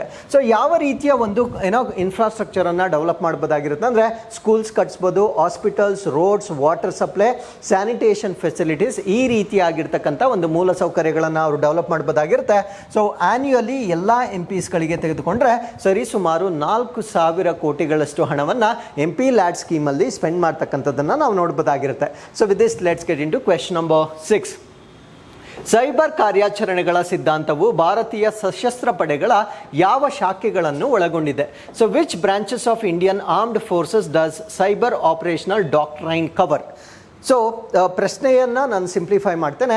ಫಾರ್ ಎಕ್ಸಾಂಪಲ್, ಇವಾಗ ಮಾಡರ್ನ್ ಸೊಸೈಟಿಯಲ್ಲಿ ನಮ್ಮ ಮಿಲಿಟ್ರಿ ಏನಿರುತ್ತೆ ಸೊ ಇದರಲ್ಲಿ ನಾವು ಸಾಕಷ್ಟು internet related internet of things ಅಂತ ನಾವು ಹೇಳ್ತೇವೆ. ಸೊ ಆ ಒಂದು ಟೆಕ್ನಾಲಜಿಯನ್ನು ನಾವು ಬಹಳಷ್ಟು ಬಳಕೆ ಮಾಡ್ತಾ ಇರ್ತೇವೆ. ಸೊ ಈ ಒಂದು ಟೆಕ್ನಾಲಜಿಯನ್ನು ಬಳಕೆ ಮಾಡ್ತಕ್ಕಂಥ ಸಂದರ್ಭದಲ್ಲಿ ಬೇರೆ ದೇಶದವರು ಸೈಬರ್ ವಾರ್ಫೇರನ್ನು ಮಾಡಿ ಸೊ ನಮ್ಮ ಒಂದು ವೆಪನ್ಸನ್ನು ನಿಷ್ಕ್ರಿಯಗೊಳಿಸ್ತಕ್ಕಂಥ ಒಂದು ಸಾಧ್ಯತೆ ಇರುತ್ತೆ. ಸೊ ಆ ರೀತಿಯಾಗಿ ಬೇರೆ ದೇಶದವರು ನಮ್ಮ ಒಂದು ಸೈಬರ್ ಫೆಸಿಲಿಟಿ ಏನಿರುತ್ತೆ ಅಥವಾ ಇನ್ಫ್ರಾಸ್ಟ್ರಕ್ಚರ್ ಏನಿರುತ್ತೆ ಸೊ ಅದನ್ನು ಅಟ್ಯಾಕ್ ಮಾಡದೇ ಇರುವ ಹಾಗೆ ನಮ್ಮ ಭಾರತ ಸರ್ಕಾರ ಈ ಒಂದು ಆರ್ಮ್ಡ್ ಆಪರೇಷನಲ್ ಡಾಕ್ಟ್ರೈನ್ ಅಂತ ಕರಿತೇವೆ, ಅಂದರೆ ಸೈಬರ್ ಆಪರೇಷನಲ್ ಡಾಕ್ಟ್ರೈನ್ ಅನ್ನ ಈಗ ಡೆವಲಪ್ ಮಾಡಿರುತ್ತೆ. ಸೊ ಈ ಒಂದು ಸೈಬರ್ ಆಪರೇಷನಲ್ ಡಾಕ್ಟ್ರೈನ್ ಅಲ್ಲಿ ಸೊ ನಮ್ಮ ಸೇನೆಯ ಯಾರ್ಯಾರು ಬರ್ತಾರೆ ಅನ್ನೋದು ನಮ್ಮ ಪ್ರಶ್ನೆ ಆಗಿರುತ್ತೆ. ಸೊ ಈ ಪ್ರಶ್ನೆಗೆ ಸರಿಯಾದ ಉತ್ತರ ನಮ್ಮ ಇಂಡಿಯನ್ ಆರ್ಮಿ, ಭಾರತೀಯ ಸೇನೆ ಬರುತ್ತೆ, ನಮ್ಮ ನೌಕಾಪಡೆ ಸೊ ನೇವಿ ಕೂಡ ಇದರಲ್ಲಿ ಇರುತ್ತೆ, ಮತ್ತೆ ವಾಯುಪಡೆ ಅಂದ್ರೆ ಏರ್ ಫೋರ್ಸ್ ಕೂಡ ನಾವಿಲ್ಲಿ ನೋಡಬಹುದಾಗಿರುತ್ತೆ. ಕಾರಣ ಏನು ಅಂದ್ರೆ ಇತ್ತೀಚಿನ ದಿನಗಳಲ್ಲಿ ತಂತ್ರಜ್ಞಾನವನ್ನ ಅಥವಾ ಸೈಬರ್ ಸಪೋರ್ಟ್ ಅನ್ನ ಎಲ್ಲಾ ವಲಯಗಳಲ್ಲಿ ನಾವು ಯೂಸ್ ಮಾಡ್ತಾ ಇರುವ ಕಾರಣದಿಂದ ಸೊ ಎಲ್ಲವನ್ನೂ ಪ್ರೊಟೆಕ್ಟ್ ಮಾಡ್ತಕ್ಕಂಥದ್ದು ನಮ್ಮ ಜವಾಬ್ದಾರಿಯಾಗಿರುತ್ತೆ. ಸೊ ಆ ಒಂದು ಕಾರಣದಿಂದ ಸೈಬರ್ ಆಪರೇಷನ್ಸ್ ಡಾಕ್ಟ್ರೈನ್ ಅನ್ನ ಸೊ ಪ್ರತಿ ಹಂತದಲ್ಲೂ ನಾವು ಬಳಕೆ ಮಾಡ್ತಾ ಇರ್ತಕ್ಕಂಥದ್ದನ್ನ ನಾವು ನೋಡಬಹುದಾಗಿರುತ್ತೆ. ಸೊ ಅಪ್ಡೇಟ್ ಏನು ಅಂದ್ರೆ Indian armed forces unveil unified cyber space doctrine ಅಂತ ಕರಿತೇವೆ. ಯೂನಿಫೈಡ್ ಅಂದ್ರೆ ಸೊ ಎಲ್ಲಾ ವಲಯಗಳು ಸೇರಿಕೊಂಡಿರೋದ್ರಿಂದ ಏಕೀಕೃತವಾಗಿರ್ತಕ್ಕಂಥ ಒಂದು ಸೈಬರ್ ಸ್ಪೇಸ್ ಅಂತ ಕರಿತೇವೆ. ಸೊ ಈ ಒಂದು ಸೈಬರ್ ಸ್ಪೇಸ್ ಅನ್ನ ಏನಕ್ಕೆ ಮಾಡಿದ್ದಾರೆ ಅಂತ ನಾನು ಆಲ್ರೆಡಿ ಎಕ್ಸ್ಪ್ಲೇನ್ ಮಾಡಿರ್ತೇನೆ. ಸೊ ಇದೊಂದು ಕೋಹೆಸಿವ್ ಫ್ರೇಮ್ ವರ್ಕ್ ಆಗಿರುತ್ತೆ. ಸೊ ನಾನು ಮುಂಚೆನೆ ಹೇಳಿದಾಗೆ ಎಲ್ಲರನ್ನ ಒಳಗೊಂಡಿರ್ತಕ್ಕಂಥ ಒಂದು ಚೌಕಟ್ಟಾಗಿರುತ್ತೆ for executing and understanding cyber space operations. ಅಂದ್ರೆ ಈ ಒಂದು ಸೈಬರ್ ಸ್ಪೇಸ್ ಸಿದ್ಧಾಂತಗಳನ್ನ ಅರ್ಥ ಮಾಡ್ಕೊಳ್ಳಿಕ್ಕೆ ಸೊ ಒಂದು ಏಕೀಕೃತವಾಗಿರ್ತಕ್ಕಂಥ ಒಂದು ಸಿದ್ಧಾಂತ ಇದಾಗಿರುತ್ತೆ. ಸೊ ಇದರಲ್ಲಿ ಇಂಡಿಯನ್ ಆರ್ಮಿ, ನೇವಿ ಮತ್ತೆ ಏರ್ಫೋರ್ಸ್ ಎಲ್ಲವನ್ನ ನಾವು ಇಲ್ಲಿ ನೋಡಬಹುದಾಗಿರುತ್ತೆ. So unified approach to cyber warfare. So ಈ ಒಂದು ಸೈಬರ್ ವಾರ್ಫೇರ್ ಏನಿರುತ್ತೆ ಆ ಒಂದು ಸೈಬರ್ ಯುದ್ಧಕ್ಕೆ ಏಕೀಕೃತವಾಗಿರ್ತಕ್ಕಂಥ ಒಂದು ವಿಧಾನವನ್ನ ಖಾತ್ರಿಪಡಿಸಲಿಕ್ಕೆ ಮಾಡಿರ್ತಕ್ಕಂಥ ಒಂದು ಕಾನ್ಸೆಪ್ಟ್ ಅನ್ನು ನಾವೇನಂತ ಕರಿತೀವಿ ಅಂದ್ರೆ ಸೊ ಈ ಒಂದು concept is called as cyber space doctrine ಅಂತ ಕರಿತೇವೆ. ಸೊ ಇದರಲ್ಲಿ ನಮ್ಮ ಭಾರತ ದೇಶದ ಎಲ್ಲ 3 ಕಾಂಪೊನೆಂಟ್ಸ್ ಅನ್ನು ನಾವಿಲ್ಲಿ ನೋಡಬಹುದಾಗಿರುತ್ತೆ. So with this let's get into question number 7. Sri Lanka ಮತ್ತು ಭಾರತದ ಮುಖ್ಯ MRCC ಅಂದರೆ ಸಾಗರ ಪಾರುಗಾಣಿಕಾ ಸಮನ್ವಯ ಕೇಂದ್ರ ಎಲ್ಲಿದೆ? So where is the main MRCC ಅಂದರೆ maritime rescue coordination centre located between India and Sri Lanka. ಅಂದರೆ ನಮ್ಮ ಭಾರತ ಮತ್ತು ಶ್ರೀಲಂಕಾ ನಡುವೆ ಸೊ ಈ ಒಂದು ಸಾಗರ ಭದ್ರತೆಯನ್ನು ಹೆಚ್ಚು ಮಾಡಲಿಕ್ಕೆ ಒಂದು ಸೆಂಟರನ್ನು ಸ್ಥಾಪನೆ ಮಾಡಿರ್ತಾರೆ. ಆ ಒಂದು ಸೆಂಟರ್ ಅಥವಾ ಅದರ ಕೇಂದ್ರ ಕಚೇರಿ ಎಲ್ಲಿದೆ ಅನ್ನೋದು ನಮ್ಮ ಪ್ರಶ್ನೆ ಆಗಿರುತ್ತೆ. ಸೊ ಈ ಪ್ರಶ್ನೆಗೆ ಸರಿಯಾದ ಉತ್ತರ ಕೊಲಂಬೋದಲ್ಲಿ ಇದರ ಕೇಂದ್ರ ಕಚೇರಿಯನ್ನು ನಾವು ನೋಡಬಹುದಾಗಿರುತ್ತೆ. ಸೊ ಅಪ್ಡೇಟ್ ಏನು ಅಂದರೆ India and Sri Lanka commission maritime rescue centre ಅಂತ ಕರೀತಾರೆ. ಅಂದರೆ ಭಾರತ ಮತ್ತು ಶ್ರೀಲಂಕಾ ಆಯೋಗದ ಕಡಲ ರಕ್ಷಣಾ ಕೇಂದ್ರವನ್ನು ಸೊ ಭಾರತ ಮತ್ತು ಶ್ರೀಲಂಕಾ ಸ್ಥಾಪನೆ ಮಾಡಿರ್ತಕ್ಕಂಥದ್ದನ್ನು ನಾವು ನೋಡಬಹುದಾಗಿರುತ್ತೆ. ಸೊ ಇದನ್ನ ಏನಕ್ಕೆ ಮಾಡಿರ್ತಾರೆ ಅಂದರೆ enhance maritime security in the region. ಅಂದರೆ ಈ ಒಂದು ವಲಯದಲ್ಲಿ ಕಡಲ ಭದ್ರತೆಯನ್ನು ಹೆಚ್ಚು ಮಾಡ್ತಕ್ಕಂಥದ್ದು ಇದರ ಪ್ರಮುಖ ಉದ್ದೇಶವಾಗಿರುತ್ತೆ. So they jointly commissioned the maritime rescue coordination centre in Sri Lanka. ಅಂದರೆ ಇಬ್ಬರು ರಾಷ್ಟ್ರಗಳು ಜಂಟಿಯಾಗಿ ಶ್ರೀಲಂಕಾದಲ್ಲಿ ಮ್ಯಾರಿಟೈಮ್ ಪಾರುಗಾಣಿಕಾ ಸಮನ್ವಯ ಕೇಂದ್ರವನ್ನು ಈಗ ನಿಯೋಜನೆ ಮಾಡಿರ್ತಕ್ಕಂಥದ್ದನ್ನು ನಾವಿಲ್ಲಿ ಗಮನಿಸಬಹುದಾಗಿರುತ್ತೆ. So what is the purpose ಅಥವಾ ಇದರ ಉದ್ದೇಶ ಏನು ಅಂತ ನಾವು ನೋಡೋದಾದ್ರೆ to boost coordination and safety in maritime operations. ಅಂದರೆ ಈ ಒಂದು ಸಮುದ್ರ ಕಾರ್ಯಾಚರಣೆಗಳಲ್ಲಿ ಒಂದು ತುರ್ತು ಅಥವಾ ರಕ್ಷಣಾ ಕಾರ್ಯಾಚರಣೆಗಳನ್ನು ಸಮನ್ವಯವಾಗಿ ಮತ್ತು ಸುರಕ್ಷಿತವಾಗಿ ಅಥವಾ ಆ ಸುರಕ್ಷತೆಯನ್ನು ಹೆಚ್ಚಿಸುವ ಕಾರಣದಿಂದ ಸೊ ಈ ಒಂದು ಕೇಂದ್ರಗಳನ್ನು ಸ್ಥಾಪನೆ ಮಾಡಿರ್ತಾರೆ. ಸೊ ಫಂಡಿಂಗ್ ಅಂದರೆ ಇದಕ್ಕೆ ಬೇಕಾಗಿರ್ತಕ್ಕಂಥ ಧನ ಸಹಾಯವನ್ನು ಮೇಜರ್ಲಿ ನಮ್ಮ ಭಾರತ ರಾಷ್ಟ್ರ ಮಾಡಿರುತ್ತೆ. ಬಿಕಾಸ್ ನಮ್ಗೆ ಗೊತ್ತು ಶ್ರೀಲಂಕಾ ಇವಾಗ ಎಕನಾಮಿಕಲಿ ಸ್ವಲ್ಪ ಬ್ಯಾಡ್ ಇರುವ ಕಾರಣದಿಂದ ಸೊ ಪ್ರಮುಖವಾಗಿರ್ತಕ್ಕಂಥ ಧನ ಸಹಾಯ ಭಾರತ ರಾಷ್ಟ್ರ ಮಾಡ್ತಾ ಇರ್ತಕ್ಕಂಥದ್ದನ್ನು ನಾವು ನೋಡಬಹುದಾಗಿರುತ್ತೆ. ಹಾಗಿದ್ರೆ ಈ ರೀತಿಯ ಕೇಂದ್ರಗಳನ್ನು ಎಲ್ಲಿ ಸ್ಥಾಪನೆ ಮಾಡಲಾಗ್ತಾ ಇದೆ ಅಂದರೆ ಸೊ ಮೇನ್ ಸೆಂಟರ್ ಅನ್ನ ಕೊಲಂಬೋದಲ್ಲಿ ಸ್ಥಾಪನೆ ಮಾಡಿರ್ತಾರೆ. ಸೊ ನಾವು ಪ್ರಶ್ನೆಯಲ್ಲಿ ನೋಡಿದಾಗೆ ಪ್ರಮುಖ ಕೇಂದ್ರವನ್ನ ಕೊಲಂಬೋದ ನೌಕಾಪಡೆಯ ಪ್ರಧಾನ ಕಚೇರಿಯಲ್ಲಿ ಇದನ್ನ ಡೆವಲಪ್ ಮಾಡಿರ್ತಾರೆ. ಸೊ ಇದರ ಜೊತೆಗೆ ಉಪ ಕೇಂದ್ರಗಳನ್ನು ಅಂದರೆ ಸಬ್ ಸೆಂಟರ್ಸ್ ಅನ್ನ ಕೂಡ ಡೆವಲಪ್ ಮಾಡಿರ್ತಾರೆ.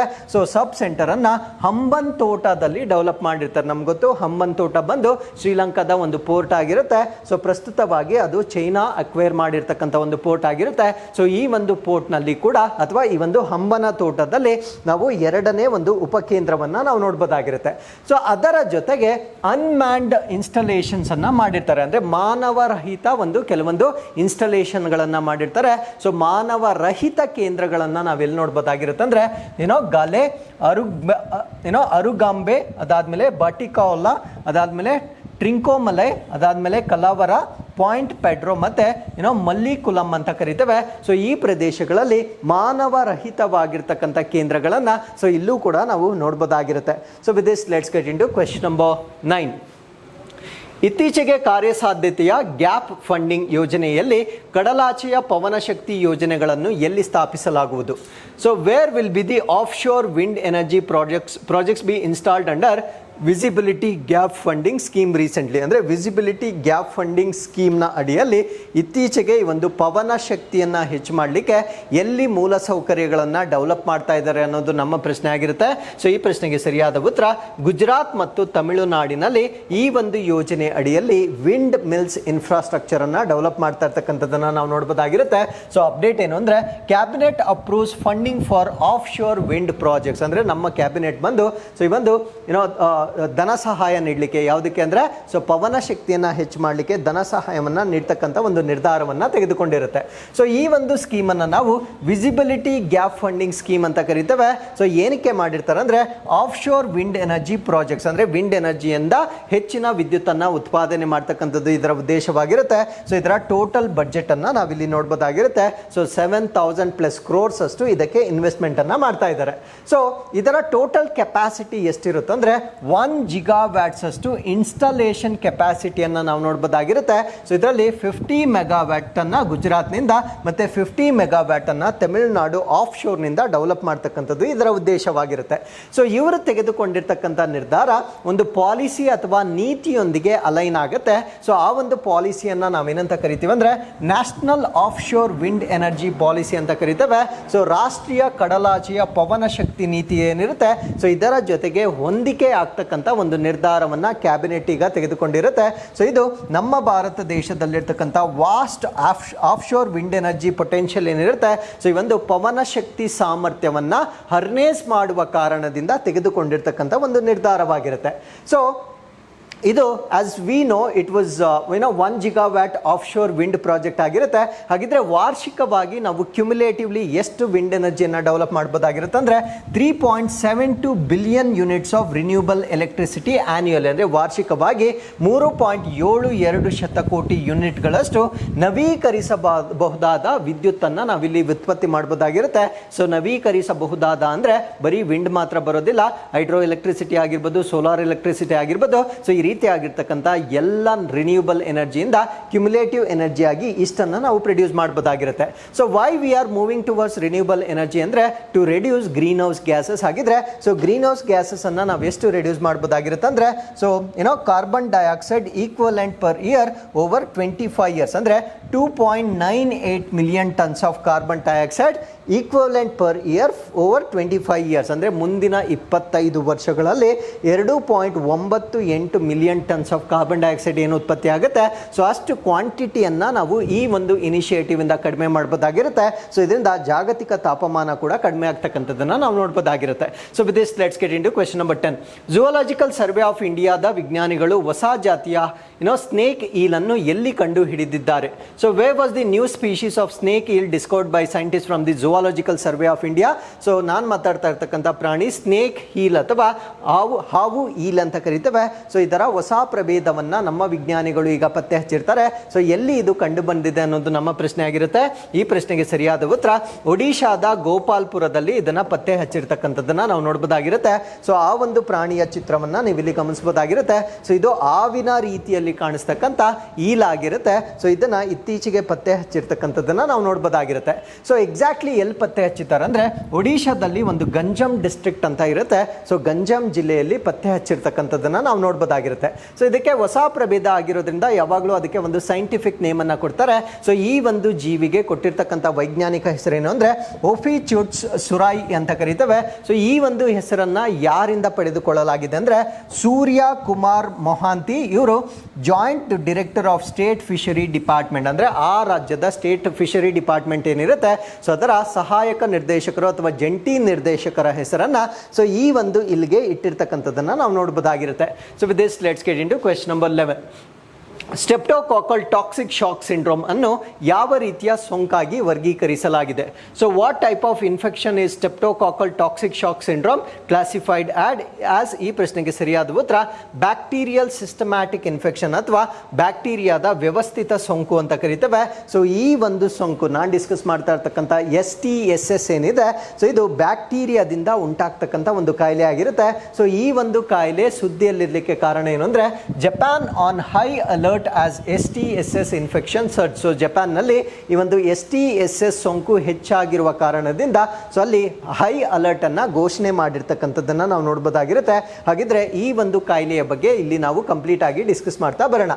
ಸೊ ಇದು ಫ್ಲೆಶ್ ಈಟಿಂಗ್ ಬ್ಯಾಕ್ಟೀರಿಯಾ ಆಗಿರುತ್ತೆ, ಅಂದ್ರೆ ಮಾಂಸವನ್ನ ತಿಂತಕ್ಕಂಥ ಒಂದು ಬ್ಯಾಕ್ಟೀರಿಯಾ ಆಗಿರುತ್ತೆ. ಸೊ ಇದನ್ನು ನಾವು ಸ್ಟ್ರೆಪ್ಟೋಕಾಕಲ್ ಟಾಕ್ಸಿಕ್ ಶಾಕ್ ಸಿಂಡ್ರೋಮ್ ಅಥವಾ ಇನ್ ಶಾರ್ಟ್ ನಾವು STSS ಕಾಯಿಲೆ ಅಂತ ಕರಿತೇವೆ. ಸೊ ಇದು ತುಂಬಾ ಫೇಟಲ್, ಅಂದ್ರೆ ಪ್ರಾಣವನ್ನ ಕಳೆದುಕೊಳ್ತಕ್ಕಂಥ, ಅಂದ್ರೆ ವಿತಿನ್ 48 ಅವರ್ಸ್. ಸೊ ಈ ಒಂದು ಬ್ಯಾಕ್ಟೀರಿಯಾ ಇನ್ಫೆಕ್ಷನ್ ಆದಾಗ ಸಾವಾಗ್ತಕ್ಕಂಥ ಒಂದು ಪರಿಣಾಮಕಾರಿಯಾಗಿರ್ತಕ್ಕಂಥ ಒಂದು ಕಾಯಿಲೆ ಸೊ ಜಪಾನ್ ಅಲ್ಲಿ ಹೆಚ್ಚಾಗಿರ್ತಕ್ಕಂಥದ್ದನ್ನ ನಾವು ನೋಡ್ಬೋದಾಗಿರುತ್ತೆ. ಸೊ ಈ ಒಂದು ಕಾಯಿಲೆ ಬಂದು ಗ್ರೂಪ್ A ಸ್ಟೆಪ್ಟೋಕಾಕಸ್ ಬ್ಯಾಕ್ಟೀರಿಯಾ ಆಗಿರುತ್ತೆ, ಅಂದ್ರೆ ಸ್ಟೆಪ್ಟೋಕಾಕಸ್ಗಳಲ್ಲಿ ಗುಂಪು ಎಗೆ ಸೇರಿರ್ತಕ್ಕಂಥ ಒಂದು ಬ್ಯಾಕ್ಟೀರಿಯಾ ಆಗಿರುತ್ತೆ. ಸೊ ಇದು ಸಾಕಷ್ಟು ಟಾಕ್ಸಿನ್ಗಳನ್ನ ಅಥವಾ ವಿಷಕಾರಿ ಪದಾರ್ಥಗಳನ್ನ ರಿಲೀಸ್ ಮಾಡುತ್ತೆ. ಸೊ ಈ ಒಂದು ವಿಷಕಾರಿ ಪದಾರ್ಥಗಳು triggers on intense inflammatory response in the body, ಅಂದ್ರೆ ನಮ್ಮ ದೇಹದಲ್ಲಿ ಇನ್ಫ್ಲಮೇಟರಿ ರೆಸ್ಪಾನ್ಸ್ ಅಥವಾ ಉರಿಯೂತದ ಪ್ರಕ್ರಿಯೆ ಅಂತ ನಾವೇನು ಹೇಳ್ತೇವೆ ಅದನ್ನ ಟ್ರಿಗರ್ ಮಾಡ್ತಕ್ಕಂಥ ಒಂದು ಟಾಕ್ಸಿನ್ಗಳನ್ನ ಡೆವಲಪ್ ಮಾಡ್ತಕ್ಕಂಥ ಒಂದು ಬ್ಯಾಕ್ಟೀರಿಯಾ ಆಗಿರುತ್ತೆ. ಸೊ ಈ ಒಂದು ಟಾಕ್ಸಿನ್ಸ್ ಏನಿರುತ್ತೆ, ಸೊ ಇದು leads to rapid tissue decay, ಅಂದ್ರೆ ನಮ್ಮ ಟಿಶ್ಯೂಗಳು ಅಥವಾ ಅಂಗಾಂಶಗಳು ಸತ್ತೋಗ್ಲಿಕ್ಕೆ ಕಾರಣವಾಗುತ್ತೆ. ಸೊ ಸಿವಿಯರ್ ಪೇನ್ ಆಗುತ್ತೆ ಮತ್ತೆ ಅವರು ಶಾಕ್ಗೆ ಒಳಗಾಗ್ತಕ್ಕಂಥದ್ದನ್ನ ನಾವು ನೋಡಬಹುದಾಗಿರುತ್ತೆ. ಸೊ ಅದಾದ್ಮೇಲೆ ಇದು ರಕ್ತದ ಮುಖಾಂತರ ತುಂಬಾ ರ್ಯಾಪಿಡ್ ಆಗಿ ಸ್ಪ್ರೆಡ್ ಆಗುತ್ತೆ, ಅಂದ್ರೆ ತ್ವರಿತವಾಗಿ ಇದು ಹರಡುತ್ತೆ. ಸೊ ಮಲ್ಟಿ ಆರ್ಗನ್ ಫೇಲ್ಯೂರ್, ಅಂದ್ರೆ ನಮ್ಮ ದೇಹದಲ್ಲಿರ್ತಕ್ಕಂಥ ಅನೇಕ ಅಂಗಾಂಗಗಳು ವಿಫಲವಾಗುವ ಕಾರಣದಿಂದ ವಿತಿನ್ 48 ಅವರ್ಸ್ ಈ ಒಂದು ಬ್ಯಾಕ್ಟೀರಿಯಾ ಸೋಂಕು ಬಂದ ನಂತರ ಸೊ ಆ ವ್ಯಕ್ತಿಗಳಲ್ಲಿ ಸಾವಾಗ್ತಕ್ಕಂಥದ್ದನ್ನು ನಾವಿಲ್ಲಿ ಗಮನಿಸಬಹುದಾಗಿರುತ್ತೆ. So with this let's get into question number 12. So ಜಾಗತಿಕ ಆಮ್ಲಜನಕ ಉತ್ಪಾದನೆಯ ಸರಿಸುಮಾರು ಎಷ್ಟು ಶೇಕಡ ಡಯಾಟಮ್ಗಳಿಂದ ಬರುತ್ತದೆ? So approximately what percentage of global oxygen production is attributed to diatoms? So ಡಯಾಟಮ್ಸ್ಗಳಿಂದ ಸೊ ಉತ್ಪತ್ತಿ ಆಗ್ತಕ್ಕಂಥ ಆಮ್ಲಜನಕದ ಮಟ್ಟ ಅಥವಾ ಆಮ್ಲಜನಕ ಎಷ್ಟು ಜಾಗತಿಕವಾಗಿ ಅನ್ನೋದು ನಮ್ಮ ಪ್ರಶ್ನೆ ಆಗಿರುತ್ತೆ. ಸೊ ಈ ಪ್ರಶ್ನೆಗೆ ಸರಿಯಾದ ಉತ್ತರ ಡಯಾಟಮ್ಗಳಿಂದ 25% ಅಷ್ಟು ಆಮ್ಲಜನಕ ಉತ್ಪತ್ತಿ ಆಗ್ತಕ್ಕಂಥದ್ದನ್ನು ನಾವು ನೋಡಬಹುದಾಗಿರುತ್ತೆ. ಹಾಗಿದ್ರೆ ಡಯಾಟಮ್ಗಳು ಸುದ್ದಿಯಲ್ಲಿರಲಿಕ್ಕೆ ಕಾರಣ ಏನು ಅಂದ್ರೆ, new fresh water diatom genus discovered, ಅಂದ್ರೆ ಇತ್ತೀಚೆಗೆ ಸೊ ಒಂದು ಹೊಸ ಸಿಹಿ ನೀರಿನ ಡಯಾಟಮ್ ಕುಲವನ್ನು ಕಂಡು ಹಿಡಿಯಲಾಗಿದೆ. ಸೊ ಎಲ್ಲಿ ಕಂಡು ಹಿಡಿಯಲಾಗಿದೆ, ಸೊ ಇದರ ಸಿಗ್ನಿಫಿಕೆನ್ಸ್ ಏನು ಅನ್ನೋದನ್ನ ಡಿಸ್ಕಸ್ ಮಾಡೋದಕ್ಕಿಂತ ಮುಂಚೆ ವಾಟ್ ಆರ್ ಡಯಾಟಮ್ಸ್ ಅಂತ ನಾವಿಲ್ಲಿ ಡಿಸ್ಕಸ್ ಮಾಡ್ತಾ ಬರೋಣ. ಸೊ ಡಯಾಟಮ್ಸ್ ಅನ್ನು ನಾವು ಯೂನಿಸೆಲ್ಯುಲಾರ್ ಯೂಕ್ಯಾರಿಯೋಟಿಕ್ ಆಲ್ಗೆ ಅಂತ ಕರಿತೇವೆ. So remember 3 terms. ಯೂನಿಸೆಲ್ಯುಲರ್ ಅಂದ್ರೆ ಅವು ಏಕಕೋಶೀಯ ಜೀವಿಗಳಾಗಿರ್ತವೆ. ಯೂಕ್ಯಾರಿಯೋಟಿಕ್ ಅಂದ್ರೆ ಸೊ ಅವುಗಳಲ್ಲಿ ನ್ಯೂಕ್ಲಿಯಸ್ ಅಂದ್ರೆ ಕೋಶ ಕೇಂದ್ರ ಚೆನ್ನಾಗಿ ಡೆವಲಪ್ ಆಗಿರುತ್ತೆ. ಜಸ್ಟ್ ಲೈಕ್ ಹ್ಯೂಮನ್ ಬೀಯಿಂಗ್ಸ್, ಅಂದ್ರೆ ಮನುಷ್ಯರ ಕೋಶಗಳನ್ನು ಕೂಡ ಯೂಕ್ಯಾರಿಯೋಟಿಕ್ ಅಂತ ಕರಿತೇವೆ. ಬ್ಯಾಕ್ಟೀರಿಯಾ ಕೋಶಗಳನ್ನು ನಾವು ಪ್ರೋಕ್ಯಾರಿಯೋಟಿಕ್ ಅಂತ ಕರಿತೇವೆ, ಬಿಕಾಸ್ ಬ್ಯಾಕ್ಟೀರಿಯಾದಲ್ಲಿ ನ್ಯೂಕ್ಲಿಯಸ್ ಅಥವಾ ಕೋಶ ಕೇಂದ್ರ ಚೆನ್ನಾಗಿ ಡೆವಲಪ್ ಆಗಿರೋದಿಲ್ಲ. ಬಟ್ ಡಯಾಟಮ್ಸ್ಗಳು ಬಂದು ಯೂಕ್ಯಾರಿಯೋಟ್ ಆಗಿರುತ್ತೆ. That means nucleus is very well developed ಆಗಿರುತ್ತೆ. ಸೊ ಅದಾದ್ಮೇಲೆ ಇದೊಂದು ಆಲ್ಗೆ ಅಥವಾ ಶೈವಲ ಜಾತಿಗೆ ಸೇರಿರ್ತಕ್ಕಂಥ ಒಂದು ಜೀವಿ ಆಗಿರುತ್ತೆ. ಸೊ ಇದು ಒಂದು ಸಿಮೆಟ್ರಿಕಲ್ ಬಾಡಿಯನ್ನ ಹೊಂದಿರುತ್ತೆ. ಸಿಮೆಟ್ರಿಕಲ್ ಬಾಡಿ ಅಂದ್ರೆ ಸೊ ನಾನು ಹೀಗೆ ಕಟ್ ಮಾಡಿದ್ರೆ ಸೊ ಈ ಕಡೆ ಇರ್ತಕ್ಕಂಥ ಬಾಡಿ, ಈ ಕಡೆ ಇರ್ತಕ್ಕಂಥ ಭಾಗ ಸೊ ಎರಡು ಕೂಡ ಐಡೆಂಟಿಕಲ್ ಅಥವಾ ಒಂದೇ ತರನಾಗಿರ್ತಕ್ಕಂಥ ಸೊ ಒಂದು ಸಿಮೆಟ್ರಿಕಲ್ ಬಾಡಿಯನ್ನ ಹೊಂದಿರತಕ್ಕಂಥ ಆಲ್ಗೆಯನ್ನ ನಾವೇನಂತ ಕರಿತೀವಿ ಅಂದ್ರೆ ಡಯಾಟಮ್ಗಳು ಅಂತ ಕರಿತೇವೆ. ಸೊ ಇದಕ್ಕೆ ಸಂಬಂಧಪಟ್ಟಿರ್ತಕ್ಕಂಥ ಒಂದು ಹೊಸ ಪ್ರಭೇದ ಪತ್ತೆ ಆಗಿರುತ್ತೆ. ಸೊ ಇದು ಪತ್ತೆ ಆಗಿರ್ತಕ್ಕಂಥ ಪ್ರದೇಶ ಈಸ್ಟರ್ನ್ ಘಾಟ್ಸ್ಗಳಲ್ಲಿ ಅಂದರೆ ಪೂರ್ವ ಘಟ್ಟಗಳಲ್ಲಿ ಪತ್ತೆ ಆಗಿರ್ತಕ್ಕಂಥದ್ದನ್ನು ನಾವು ನೋಡ್ಬೋದಾಗಿರುತ್ತೆ. ಸೊ ಈ ಒಂದು ಜೀನಸ್ ಅನ್ನು ನಾವೇನಂತ ಕರಿತೀವಿ ಅಂದರೆ ಗೋಂಫೋಮಾಯ್ಡ್ ಅಂತ ಕರಿತೇವೆ. ಸೊ ಗೋಂಫೋಮಾಯ್ಡ್ ಒಂದು ಕುಲಕ್ಕೆ ಸೇರಿರ್ತಕ್ಕಂಥ ಡಯಾಟಮ್ಗಳು ಈಸ್ಟರ್ನ್ ಘಾಟ್ಸಲ್ಲಿ ಪತ್ತೆ ಆಗಿರ್ತಕ್ಕಂಥದ್ದನ್ನು ನಾವು ನೋಡ್ಬೋದಾಗಿರುತ್ತೆ. ಸೊ ಇದನ್ನು ಏನಂತ ನಾಮಕರಣ ಮಾಡಿದ್ದಾರೆ ಅಂದರೆ ಇಂಡಿಕೋನಿಮಾ ಅಂತ ಇದಕ್ಕೆ ನಾಮಕರಣ ಮಾಡಿರ್ತಕ್ಕಂಥದ್ದನ್ನು ನಾವು ನೋಡ್ಬೋದಾಗಿರುತ್ತೆ. So role of diatoms. So ಡಯಾಟಮ್ಸ್ನ ಒಂದು ಪಾತ್ರ ಏನು ಅಂತ ನಾವು ನೋಡೋದಾದ್ರೆ ಸೊ ಇದೊಂದು ಮೈಕ್ರೋಸ್ಕೋಪಿಕ್ ಆಲ್ಗೆ ಆಗಿರುತ್ತೆ. ಮೈಕ್ರೋಸ್ಕೋಪಿಕ್ ಅಂದರೆ ಅತ್ಯಂತ ಸೂಕ್ಷ್ಮವಾಗಿರ್ತಕ್ಕಂಥ ಅಥವಾ ಚಿಕ್ಕದಾಗಿರ್ತಕ್ಕಂಥ ಒಂದು ಆಲ್ಗೆ ಆಗಿರುತ್ತೆ. ಸೊ ಇದು ನಮ್ಮ ಜೀವನದ ಮೇಲೆ ಅತ್ಯಂತ ಹೆಚ್ಚಿನ ಪ್ರಭಾವವನ್ನು ಬೀರುತ್ತೆ. Because it produces 25% of the global oxygen, ಅಂದರೆ ಜಾಗತಿಕವಾಗಿ ಉತ್ಪತ್ತಿ ಆಗ್ತಕ್ಕಂಥ ಆಮ್ಲಜನಕವೇನಿರುತ್ತೆ ಸೊ ಅದರಲ್ಲಿ 25% ಇದು ಬಿಡುಗಡೆ ಮಾಡೋದ್ರಿಂದ ಎಲ್ಲ ಪ್ರಾಣಿಗಳಿಗೆ ಆಮ್ಲಜನಕ ಉಸಿರಾಟಕ್ಕೆ ಬೇಕಾಗಿರುವ ಕಾರಣದಿಂದ ಸೊ ಇದು ಅತ್ಯಂತ ಪ್ರಮುಖವಾಗಿರ್ತಕ್ಕಂಥ ಒಂದು ರೋಲನ್ನು ನಮ್ಮ ಜೀವನದಲ್ಲಿ ಪ್ಲೇ ಮಾಡುತ್ತೆ. ಡಯಾಟಮ್ಸ್ಗಳಿಗೆ ಇನ್ನೂ ಕೂಡ ಬೇರೆ ಬೇರೆ ಸಿಗ್ನಿಫಿಕೆನ್ಸ್ ಕೂಡ ಇರುತ್ತೆ.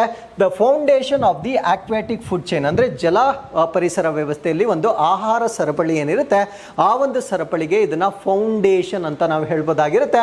And act as indicator of aquatic health, ಅಂದರೆ ಈ ಒಂದು ಜಲ ಪರಿಸರ ವ್ಯವಸ್ಥೆ ಏನಿರುತ್ತೆ ಅದು ಮಾಲಿನ್ಯವಾಗಿದೆಯಾ ಅಥವಾ ಸ್ವಚ್ಛವಾಗಿದ್ದ ಅದನ್ನ ಸೂಚನೆ ಮಾಡ್ತಕ್ಕಂಥ ಒಂದು ಪ್ರಾಣಿಯಾಗಿ ಕೂಡ ನಾವು ಇದನ್ನ ಕನ್ಸಿಡರ್ ಮಾಡಬಹುದಾಗಿರುತ್ತೆ. Because they are very very sensitive, ಅಂದರೆ ಸ್ವಲ್ಪ ಮಾಲಿನ್ಯ ಆದರೂ ಕೂಡ ಇವುಗಳ ಕೆಮಿಸ್ಟ್ರಿಯಲ್ಲಿ ಬದಲಾವಣೆ ಆಗುವ ಕಾರಣದಿಂದ ಡಯಾಟಮ್ಗಳನ್ನು ಪರೀಕ್ಷೆ ಮಾಡೋದ್ರಿಂದ ಆ ನೀರು ಸ್ವಚ್ಛವಾಗಿದೆಯಾ ಅಥವಾ ಕಲುಷಿತವಾಗಿದೆಯಾ ಅನ್ನೋದನ್ನ ನಾವು ಪತ್ತೆ ಹಚ್ಚಬಹುದಾಗಿರುತ್ತೆ. ಸೊ ಈ ರೀತಿಯ ಪ್ರಾಣಿಗಳನ್ನು ನಾವು ಇಂಡಿಕೇಟರ್ ಸ್ಪೀಶೀಸ್ ಅಥವಾ ಸೂಚಕ ಪ್ರಭೇದಗಳು ಅಂತ ನಾವು ಕರಿಬಹುದಾಗಿರುತ್ತೆ. ಸೊ ಅದಾದ್ಮೇಲೆ ಇಂಡಿಯಾ ಹೋಸ್ಟ್ ನಿಯರ್ಲಿ 6500 ಡಯಾಟಮ್ ಟ್ಯಾಕ್ಸಾ, ಅಂದರೆ ನಮ್ಮ ಭಾರತ ದೇಶದಲ್ಲಿ 6500 ಡಯಾಟಮ್ ಟ್ಯಾಕ್ಸ್ ಆಗಿ ಸೇರಿರ್ತಕ್ಕಂಥ ಜೀವಿಗಳನ್ನು ನಾವು ನೋಡಬಹುದಾಗಿರುತ್ತೆ. 30% ಆಫ್ ದೆಮ್ ಬೀಯಿಂಗ್ ಎಂಡೆಮಿಕ್, ಅಂದರೆ ಇದರಲ್ಲಿ 30% ಡಯಾಟಮ್ಗಳು ನಮ್ಮ ಭಾರತ ದೇಶಕ್ಕೆ ಸ್ಥಳೀಯವಾಗಿರ್ತವೆ. ಅದರ್ಥ ಏನು ಅಂದರೆ ಆ 30% ಡಯಾಟಮ್ಗಳು ಭಾರತ ದೇಶದಲ್ಲಿ ಬಿಟ್ಟು ಬೇರೆಲ್ಲೂ ಕೂಡ ಕಾಣಸಿಗದ ಡಯಾಟಮ್ಗಳನ್ನು ಸ್ಥಳೀಯವಾಗಿ ನಮ್ಮ ಭಾರತ ದೇಶದಲ್ಲಿ ನಾವು ನೋಡಬಹುದಾಗಿರುತ್ತೆ. So with this we are come to snippet. So world refugee day ಅಥವಾ ವಿಶ್ವ ನಿರಾಶ್ರಿತರ ದಿನ. ಸೊ ಈ ಒಂದು ದಿನವನ್ನು ಪ್ರತಿ ವರ್ಷ ಜೂನ್ 20ನೇ ತಾರೀಕು ಆಚರಣೆ ಮಾಡಲಾಗುತ್ತೆ. ಸೊ ಈ ವರ್ಷದ ಥೀಮ್ ಏನಾಗಿರುತ್ತೆ ಅಂದರೆ ಎವ್ರಿ ಒನ್ ಈಸ್ ವೆಲ್ಕಮ್, ಅಂದರೆ ಎಲ್ಲರಿಗೂ ಸ್ವಾಗತ ಅಂತಕ್ಕಂಥದ್ದು ಇದರ ಥೀಮ್ ಆಗಿರುತ್ತೆ. ಬಿಕಾಸ್ ರೆಫ್ಯೂಜೀಸ್ ಅಂದ್ರೆ ನಿರಾಶ್ರಿತರು, ಸೊ ಅವರಿಗೆ ಆಶ್ರಯ ಕೊಡುವ ಮುಖಾಂತರ ಸೊ ಎಲ್ಲರನ್ನು ಸ್ವಾಗತ ಮಾಡೋದು ಈ ವರ್ಷದ ಥೀಮ್ ಆಗಿರುತ್ತೆ. ಸೊ ವರ್ಲ್ಡ್ ಮ್ಯೂಸಿಕ್ ಡೇ ಅಥವಾ ವಿಶ್ವ ಸಂಗೀತ ದಿನ. ಸೊ ಇದನ್ನ ಪ್ರತಿ ವರ್ಷ ಜೂನ್ 21ನೇ ತಾರೀಕು ಆಚರಣೆ ಮಾಡ್ತಾರೆ. ಸೊ ಇದು ನಮ್ಮ ಸಮ್ಮರ್ ಸಾಲಿಸ್ಟೈಸ್ ಅಥವಾ ಬೇಸಿಗೆಯ ಅಯನ ಸಂಕ್ರಾಂತಿಯೊಂದಿಗೆ ಸೊ ಅಲೈನ್ ಆಗ್ತಕ್ಕಂಥ ಒಂದು ಪ್ರಮುಖವಾಗಿರ್ತಕ್ಕಂಥ ದಿನವಾಗಿರುತ್ತೆ. ಸೊ ಇಲ್ಲಿಗೆ ನಾವು ಇನ್ಕ್ವೆಸ್ಟ್ ಚಾಲೆಂಜ್ ನಂಬರ್ 712ಗೆ ಬಂದಿರ್ತೇವೆ. So you can just pause the video here. So video pause ಮಾಡಿ ಪ್ರಶ್ನೆಯನ್ನು ಓದಿ ಸೊ ಇದಕ್ಕೆ ಉತ್ತರವನ್ನು ಕೊಡಬಹುದಾಗಿರುತ್ತೆ. This is question number 1 and this is question number 2 ಆಗಿರುತ್ತೆ. ಸೊ ಇಲ್ಲಿಗೆ ಸೊ ಇವತ್ತಿನ ಎಲ್ಲ ಪ್ರಚಲಿತ ಘಟನೆಗಳನ್ನು ನಾವು ಕಂಪ್ಲೀಟ್ ಮಾಡಿರ್ತೇವೆ. ಮತ್ತೊಮ್ಮೆ ನಾಳಿನ ಅಪ್ಡೇಟ್ಸ್ನೊಂದಿಗೆ ನಾನು ನಿಮ್ಮನ್ನು ಭೇಟಿ ಆಗ್ತಾನೆ. ಸೊ ಅಲ್ಲಿವರೆಗೂ keep reading, take care of your selves, and thank you very much for watching this.